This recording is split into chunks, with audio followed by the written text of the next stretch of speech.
Hey y'all, and welcome to Politibrawl. My name is Brian, and Jamie Raskin tries to slither his way out of this one, but Representative Timmons of South Carolina has got his hooks into him and won't let go. Let's dive in. I want to correct the record. It seems this entire hearing we're chasing all of these logical arguments that really don't have any merit. And earlier, before we recessed, we were discussing the ranking member's $7.8 million in foreign payments from at least 20 countries during his presidency. And I knew the answer. I knew that that was revenue, and it wasn't actually profits. Hold on, I will let you ask questions at the end of this.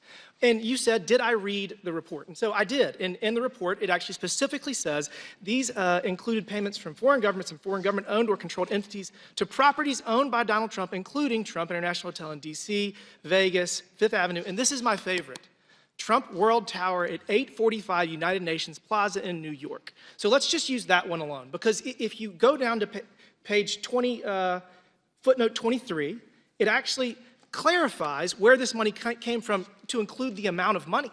And so what y'all did is you took a building that was built in 1999 and completed in 2001, and you have, it's 100 yards from the United Nations, so these foreign countries owned multi-million, $10 million, $20 million condos in one of the nicer buildings in New York. And I was just kind of shocked because I knew that you were using revenue and you weren't using actual profit that the president or the Trump organization made. You actually used HOA payments. Do you know how duplicitous it is for you to use HOA payments on a $20 million condo in New York? Like, it is outrageous. No, you can, I'm going to go through. We're going to go through all of them because you list them. And I see Saudi Arabia, $615, $422,000, Trump World Tower. And you go and you look, there's nothing there that is under $10, $12 million. So you're taking a $12 million property that was owned since 2001, and you're saying that this is somehow similar to Hunter Biden running all over the world and selling the big guy's influence? These are completely different things, and the fact that you even created this report and you're using it to shield us pursuing justice to make sure that this president is not compromised because his son has sold secrets to China, to Ukraine, is so disingenuous, it's so duplicitous. It's not even misrepresentation, it's a lie. I'm happy to hear this from you because, again, you told me to go read it. I read it. That's what it says. I can read you in footnote 23 where it says this report uses common charges or rent payments. All of these properties were owned prior to 2018. They didn't go out and purchase them because of the president. They were there for decades before this happened. That's the point. That's the difference. Okay. I'll let the facts get in the way yield? of a good story. Absolutely. Would the gentleman yield?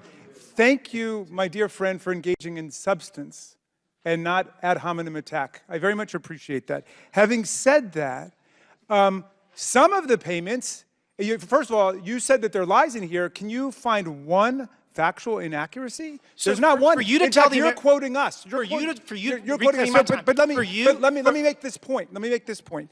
Which is that China gave $5.5 million. It's Mr. Timmons' time. It's Mr. Timmons' time. For you to tell the American people that $7.8 million went to President Trump is an outright lie. It's a fabrication. Hold on. And I'll tell you exactly why. Because you're using businesses that existed decades prior to when he became president. And you're saying all of them? Hold on. And you're using HOA fees for multi-million-dollar properties that have been around since 2001. And again, even the fees that they pay for hotel rooms, that is a fee for a product, for a service.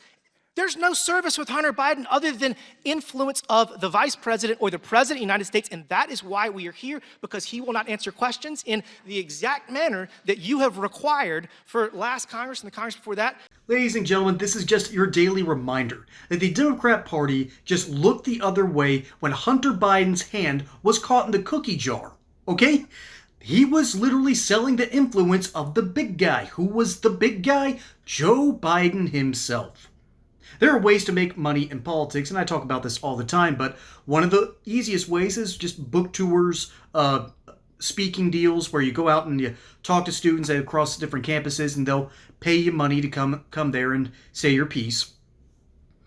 But another way is to have your children, if you are a politician, your children or your cousins or your nephews, whatever, and you have them serve on some random board for new companies, say in communist China.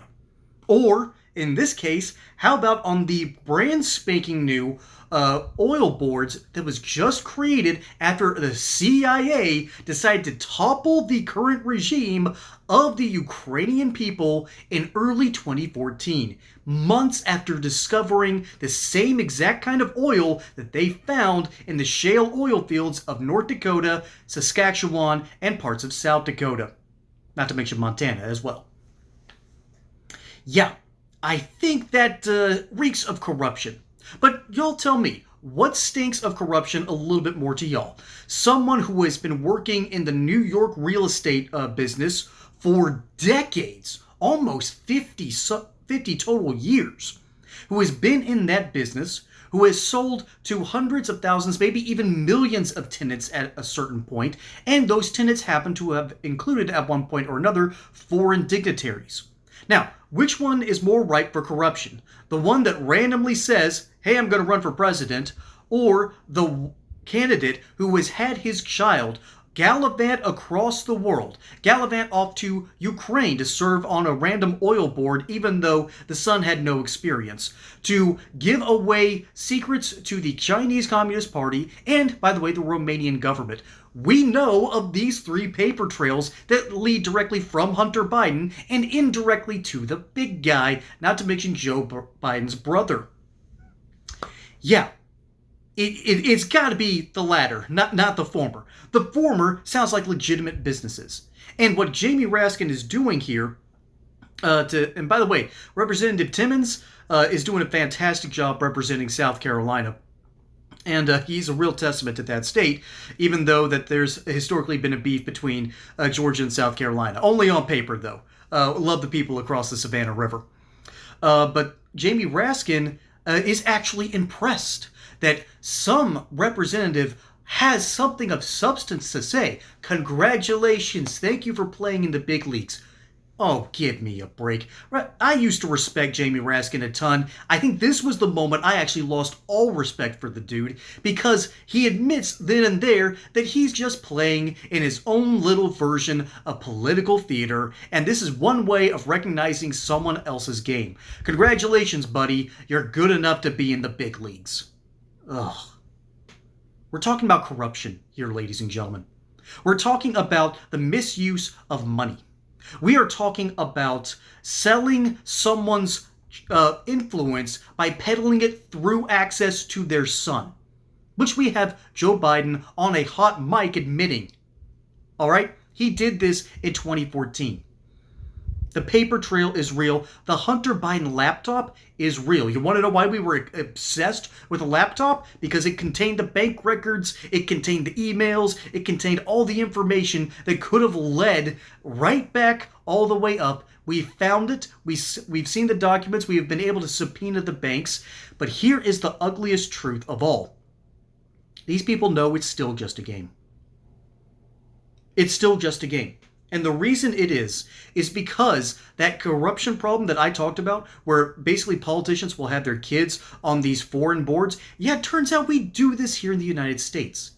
When we discovered that USAID was indeed basically funneling money into non-government organizations, NGOs, with direct ties to a ton of Democrat and a few Republican representatives in Congress, all of a sudden, the reason that these reps refuse to do anything about the Joe Biden impeachment inquiries makes a whole lot more sense. Because they're roughly all in on it. And I hate working in that kind of space. I hate saying that sort of rhetoric that everyone's in on it. It's a big club and you're not in it. I don't like that. I don't think that's an American way of speaking, but it looks like that's the truth. From this exchange right here, Representative Timmons basically has the receipt saying, this is what legitimate business looks like. Let's compare that to Hunter Biden funneling influence, peddling influence back up to the big guy, Joe Biden. There's even a huge story, and this has been recorded in multiple biographies. I believe it's also been recorded on a mic. Joe Biden has even admitted to this, that he has threatened the entire nation of Ukraine to withhold funding from them if they don't get the prosecutor that was looking into Burisma, the company of which Hunter Biden was a part of as a random member of the board. Yeah, Ukraine fired that prosecutor within minutes. That smells like corruption to me.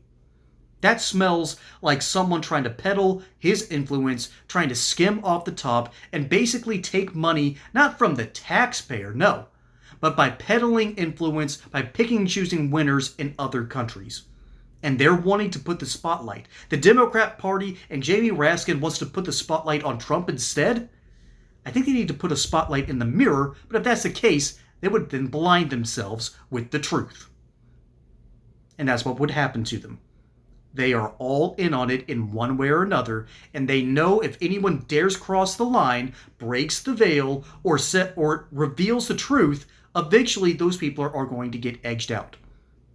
That's what's happening, and that's why the current MAGA movement exists. That's why people are so fed up with our politicians. We know they're lying. They know we know we're lying. We know they know we know they're lying, and yet the lying continues. Folks, my name is Brian. I hope you enjoyed that segment here on Politibrawl. Don't forget to like and subscribe. Catch you on the next one. Until then, y'all have a good one.